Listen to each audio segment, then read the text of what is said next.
Hello and welcome to another First Impressions video brought to you by MMO Play. Today we're going to take a look at Dungeons: The Dark Lord.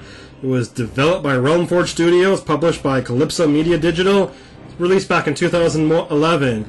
It is available for $20 or there's a free demo over at Steam.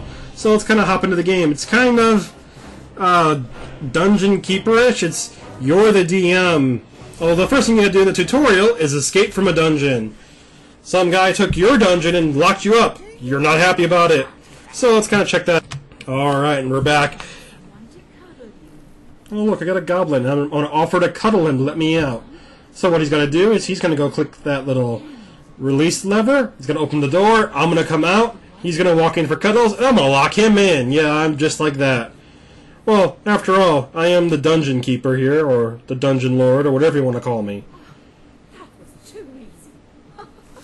So, other than harassing poor goblins, what else is there to the game? Well, let's check out some more. Alright, we're back. We're taking a look at, well, some combat. Basically, you come up, you click on them, and, well, you kill them. That was pretty simple. There are kind of three views. There's your standard, this view, you can hit spacebar to get over the top, and then one of your abilities will put it into your Dungeon Lord's first-person mode. I'm going to work on some int, get some extra mana, some extra magic damage. Just listening to what she has to say. But that's pretty much all there is to that. It's just right-click. Eventually you'll unlock spells which you can put on a quick bar, which, hey, let's take a look at that. So let's open up my spell book and level up. Let's level this lightning spell up and throw it on my quick bar. Oh yes, I can also drag spells.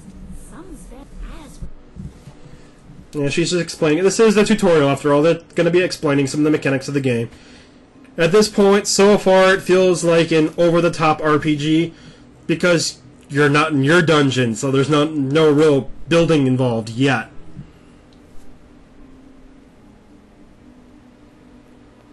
One of the things there is to this game, you have to kind of get soul essence, which you get from killing heroes, not monsters, heroes. Or you could torture them. They give you soul essence, which you can use to build up your dungeon, or you can use it to go ahead and level up your skills and stats, which we might have missed that earlier when you saw me leveling up my int. It's because I had just had my way with the hero. I might have chopped him to pieces. So my spell at this point is pretty weak. I mean, there's not much to it. Let's go take a look at a boss fight. Yeah, a little harder monster. And here's the third view coming up. It's a buff, that 3 button. What that does is it gives me 15% bonus to all my stats, but it puts it in kind of RPG mode, which means I can't really work in my dungeon while doing this. But since we're working on a kind of harder monster, we'll kind of do that. This guy's not really all that hard, it's just going to be a little longer of a fight.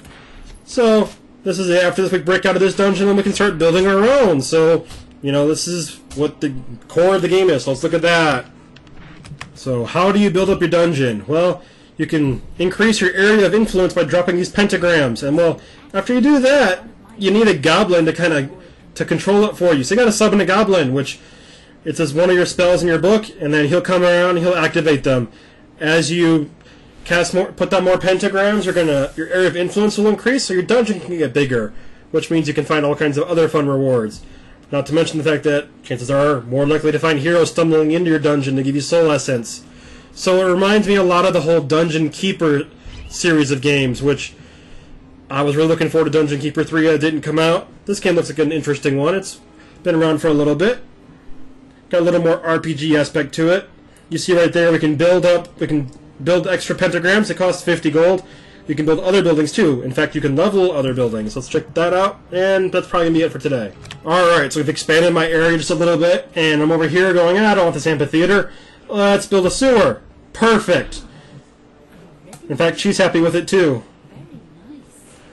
So if you like the game, check it out. It's available for $20. Got a free demo. If you like the content, stay tuned to other videos from MMO Play. Insert stereotypical evil laugh.